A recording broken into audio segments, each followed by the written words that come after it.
అందరికీ అందుబాటు బడ్జెట్లో premium plots vision infra developers. వివరాలకు కాల్ చేయండి.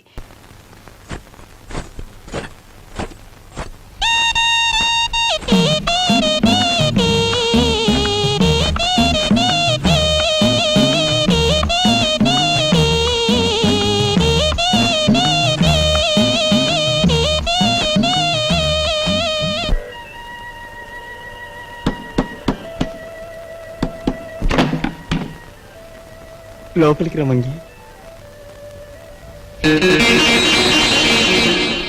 చిచి, నువ్వు కాస్తంత లేవు, అందులోనూ చదువుకునే కుర్రాడివి. నీ గది నిండా బూతు బొమ్మలా. ఏంటయ్యా నువ్వు చదివేది? ఉండు, నీ పని చెప్తాను. అమ్మగారు, అయ్యగారు, పెద్దబ్బాయి గారు. మంగి మంగి, ఇంకెప్పుడన్నా పిచ్చి పిచ్చి వేషాలేస్తూ నా వంక చూసావో జాగ్రత్త. ఇక నుంచి నీ గది నువ్వే ఊడ్చి పాచి పోగు చీపురు అటువైపు పడే. లేదు అమ్మగారు? వద్దు, నా గది నేనే ఊడ్చుకుంటాను.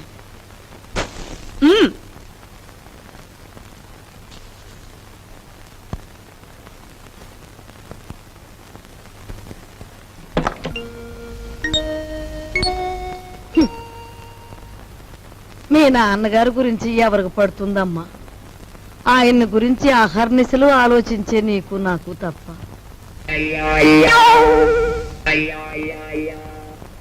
అమ్మాయి సావిత్రి వచ్చిందిగా, ఏం వండుతున్నా?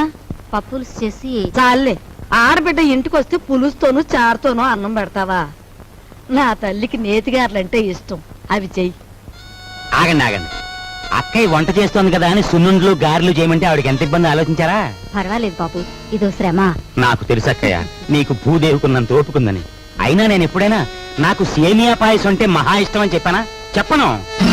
పులిహోర అంటే ప్రాణం లేచి వస్తుందని చెప్పానా? చెప్పను. ఆయన అసలే మొహమాట మనిషి వదిన, నోరు విడిచేది చెప్పరు. అబ్బాయి చెప్పకపోయినా ఈ ఇంటికి అల్లుడుగా వచ్చాక ఆ మాత్రం చేసి పెట్టాలని దానికి మాత్రం తెలీదు. అలా చెయ్యమ్మా. అలాగే అత్తయ్య.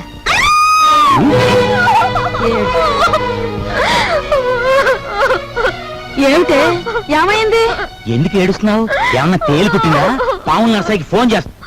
తేలు కాదండి, చచ్చిపోయిన సన్యాసిరావు గారు చటుక్కున జ్ఞాపకం వచ్చారండి. ఆ మూల కూర్చుని ఏడుస్తావేమిటే? ఆ ఏడితే ఏడిపేదో ఇటు వచ్చాడు. ఈ కేడొచ్చండి. అవునన్నట్టు ఎవరో జ్ఞాపకం వచ్చి ఏడుస్తున్నావు కదా, హూ ఇస్ దట్ సన్యాసి? ఏదైనా ఫ్లాష్ బ్యాకా? ఏం బ్యాకో నాకు తెలియదు గాని తమలాగే అతను కూడా ఒక రోజు అత్తోరింటికి వచ్చాడండి. ఇంతకేం జరిగిందే? ఆయన గారు వచ్చి సరిగ్గా అయ్యగారు అడిగిన పిండి వంటలే చేయించుకుని తిన్నారండి. తింటే తినాలే, ఆ తర్వాత ఇంకా ఏం జరగాలండి, రాత్రి అయ్యేసరికి జ్వరం వచ్చిందండి. ఆ తర్వాత వాంతులండి. ఆ తర్వాత విరోచనాలండి. తీరా చూస్తే కలరా అన్నారండి. కలరానా? ఆ మర్నాడు పొద్దున ఆ బాబుగారు ధన్మని చచ్చిపోయారండి. ధన్మని చచ్చిపోయాడా? సరిగ్గా ఈయన అడిగిన పిండి వంటలు వద్దు, పాడు వద్దు కానీ. నీకు నమస్కారం తల్లి, ముందే చెప్పావు. మనిషి బాగుంటే చాలేమ్మా, పిండి వంటలు లేకపోతే పోయాయి.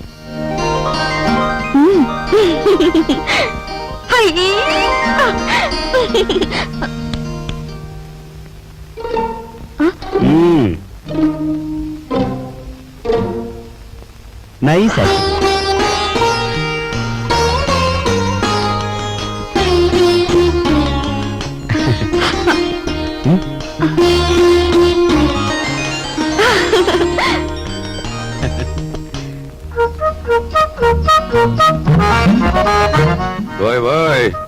తొందరగా లాగించో లాగించు అని జతకావాడు గుర్రపు తోక లాగినట్లు లాగుతుంటే తెరుచుకోవద్దు. దీని నంబర్లు తెప్పలేక నాకు దెమ్మ తిరిగిపోయి బొమ్మ కనిపించేస్తా. అంత చికాకున్నా వాడివి జీతాలు క్యాష్ పేమెంట్ ఇస్తాను ఎందుకు ఒప్పుకున్నారా బేవర్స్ నా కొడక? ఒప్పుకోక సావమంటావా? సంతకం పెట్టడానికి సిద్ధపడితే చెక్కు మీద అంతే మన బండారం బయటపడిపోయి స్వామియే శరణం. స్వామియే శరణం.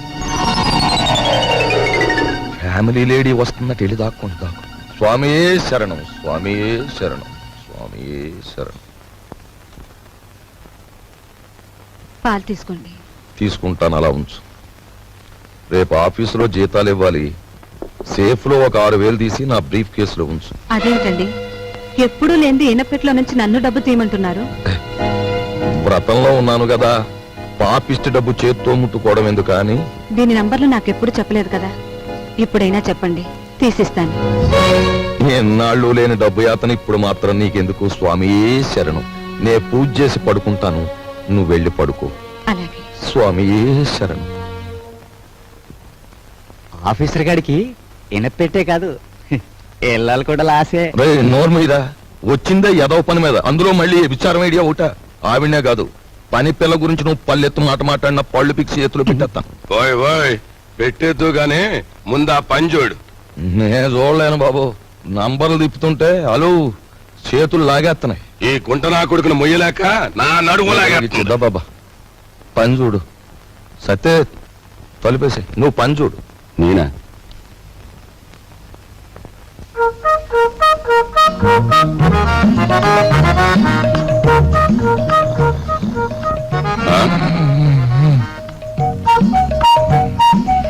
అమ్మ నా కొడక వచ్చిందా అలు? ఒరే ఒరే గాడిది వాండ్రించినట్టు నువ్వు కొరకెట్టు తొంగుంటే నా బుర్ర ఏమన్నా పని చేయాలంటావా? కోప్పడ గురువా. అలు, ఆఫీసర్ గారికి గురకెట్టే అలవాటు ఉంది. ఇప్పుడు మనం గురకెట్టలేదనుకో ఫ్యామిలీ లేడీకి అనుమానం వచ్చేస్తుంది. పని చూడరా, పని చూడు. కర్మరావు నిన్ను పనిలో పెట్టి నేను చేయాల్సి వస్తుంది. ఏమండి, వచ్చే అన్నయ్య వచ్చేస్తున్నాడు. అసలు విషయం తేలిపోవాలి. జాడిని వదిలిపెట్టండి, ఊరుకుంటే లాభం లేదు.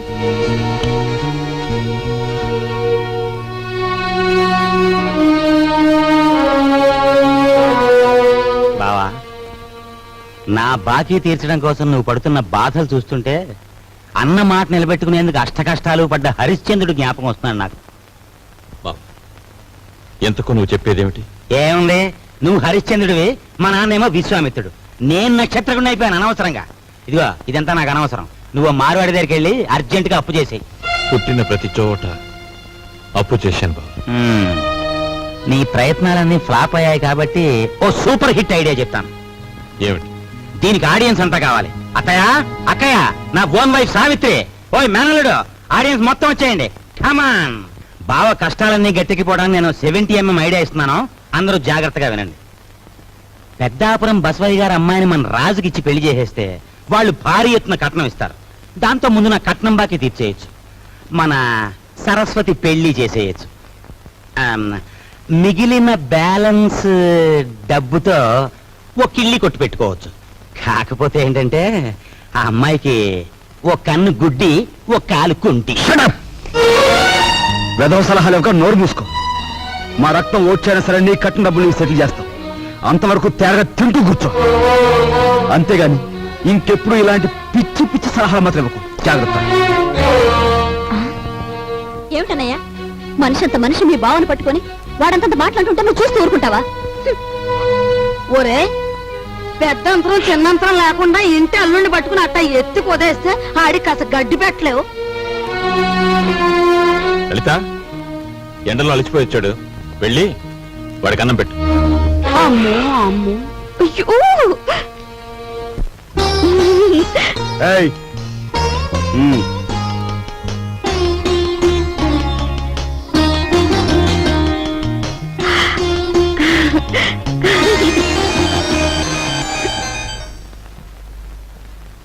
ఏమండి, మీ ఎలకలతో పనే ఉందండి.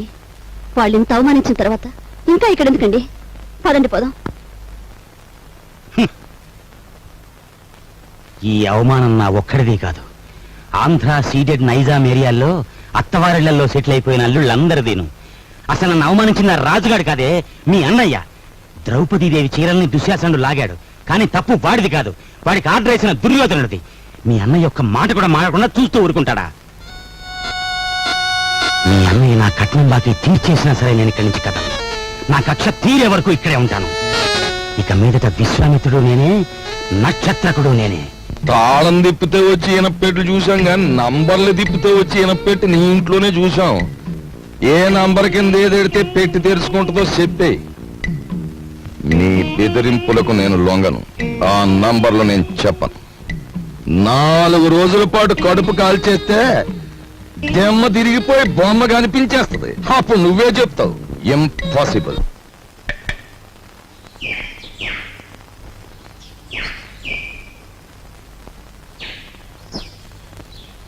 ఈ కుండంతా 4 రూపాయలమ్మా. 40 పైసల కుండ 4 రూపాయలా? ఇదేం బంగారం కుండ? ఆయన తొక్కేది మట్టా బంగారమా? ఇంతైతే ఎవరు కొంటారు? వద్దులే, వస్తా. కుమారరామన్న దగ్గర నీ ఉద్యోగం ఏమిటట?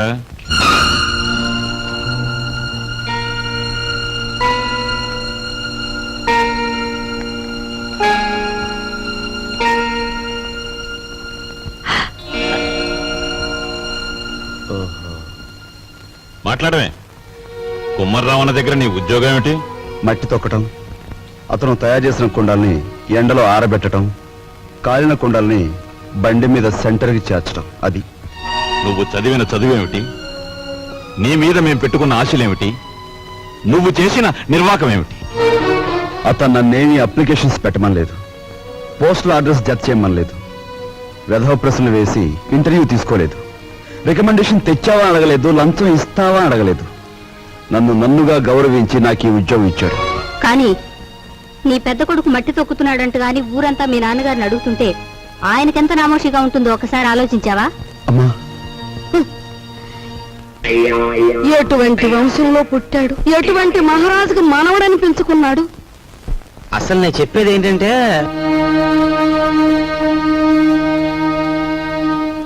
ఇలాంటి అప్రదిష్ట పనులకు తలపెడితే ఈ ఇంట్లో ఇంకా పెళ్లి కావాల్సిన పిల్లలు ఉన్నారు. వాళ్ళని చేసుకోవడానికి ఎవడైనా ముందుకొస్తాడా? ఏ మా చెల్లెలు పెళ్లి చూపుల సమయంలో మీరు వచ్చి పెంట చేశారే, అప్పుడు లేదా ఈ అప్రదిష్ట? నాన్న, ఏమీ చెయ్యకుండా మీకు భారంగా ఉండే కంటే ఏదో ఒక పని చేసి ఇంత సంపాదించడం నా బాధ్యత అనుకున్నాను, సంపాదిస్తున్నాను.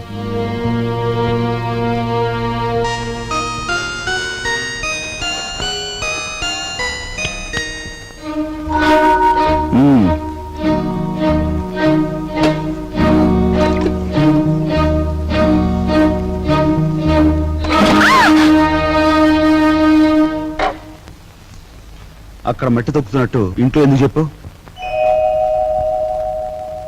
అందరూ బాధపడతారనుకున్నప్పుడు మీరెందుకు ఆ పని చేయాలి? చేశారే అనుకోండి, ఆ సంగతి చెప్పకుండా ఎందుకు దాచిపెట్టాలి? మా అమ్మా నాన్నల విషయం తెలిసిన, మా ఇంటి పరిస్థితి తెలిసిన నువ్వు ఇలా మాట్లాడు. మా ఇంట్లో సంపాదించేది మా నాన్న ఒక్కడు, తినేవాళ్ళు 10 మంది.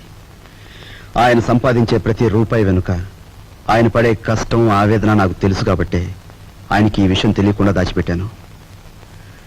కట్నం ఇవ్వలేదన్న నెపంతో ఒకవైపు నుంచి మా మావయ్య బాధ పెడుతుంటే మరోవైపు నుంచి అప్పులు వాళ్ళు బాధిస్తున్నారు. ఇలా ఇంటా బయట అనేక బాధలతో నలిగిపోతున్న మా నాన్నగారికి ఒకరోజు దారిలో 5,000 రూపాయలు దొరికాయి. మొత్తం తీసుకెళ్లి పోలీస్ స్టేషన్లో అప్పగించాను. దానిలో ఒక్క రూపాయి కూడా నేను ముట్టుకోలేదు. ఒక్క రూపాయి కూడా నేను ముట్టుకోలేదు. ఒక్క రూపాయి కూడా. ఏమండి, అసలేం జరిగిందండి? లలిత, నువ్వు ఎన్నోసార్లు నన్ను ధర్మరాజు ధర్మరాజు అంటూ ఉంటావు. కానీ ఇవాళ నీ ధర్మరాజు దొంగతనం చేశాడు. మీరు దొంగతనం చేశారా? అవును లలిత, అందులో 10 రూపాయలు కాజేశాను.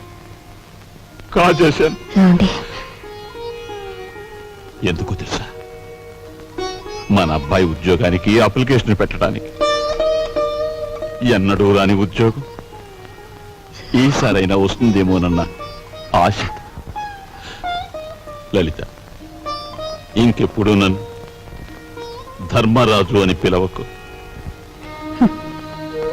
లేదండి, ఇప్పుడు మీరు నిజంగా ధర్మరాజు. అశ్వత్థామాత కుంజరాహ అని ధర్మరాజు అంతటి వాడు అబద్ధం ఆడాడు. అది ఆపద్ధర్మం లలిత. ఇది ఆపద్ధర్మమేనండి. మన బిడ్డ కోసం మీరు చేసింది ఆపద్ధర్మమే. మా అందరి అవసరాలు తీర్చడానికి అంకితమైపోయిన మనిషి మా నాన్న. అలాంటి మనిషి కోసం నేను మట్టి తొక్కడమే కాదు, ముష్టెత్తుకైనా సరే మా ఇంటి బాధ్యతను కొంతవరకైనా స్వీకరించాలా లేదా? ఇప్పుడు చెప్పు, నేను చేస్తున్న పని తప్పంటావా?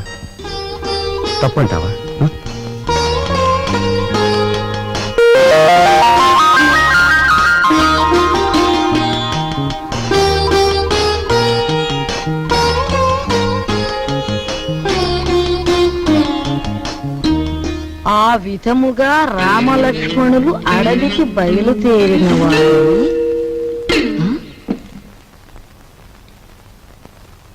ఏంటబ్బా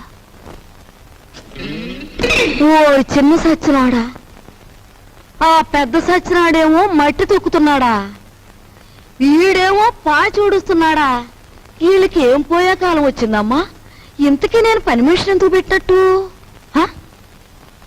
అబ్బాయ్ ఏంటమ్మా నువ్వు ఆఫీస్కి వెళుతున్నావల్లే ఉంది పెళ్లి దగ్గరకు వచ్చింది కదా పనులన్నీ తొందరగా జరగాలి అప్పడాలు చెయ్యాలి వడియాలు పట్టాలి ఓ 400 ఉంటే అమ్మాయికి ఇవ్వు అమ్మా ఆఫీసులో లోన్కి అప్లై చేశాను అది రాగానే ఇస్తాను. అదేమిటన్నయ్య అయ్యవారు వచ్చే వరకు అమావాస్య అవుతుందా తెలిసిన వాళ్ళ దగ్గర ఏ చేబదులో తీసుకుని ఈ పని కాస్త జరిపించు. వెళ్ళిరు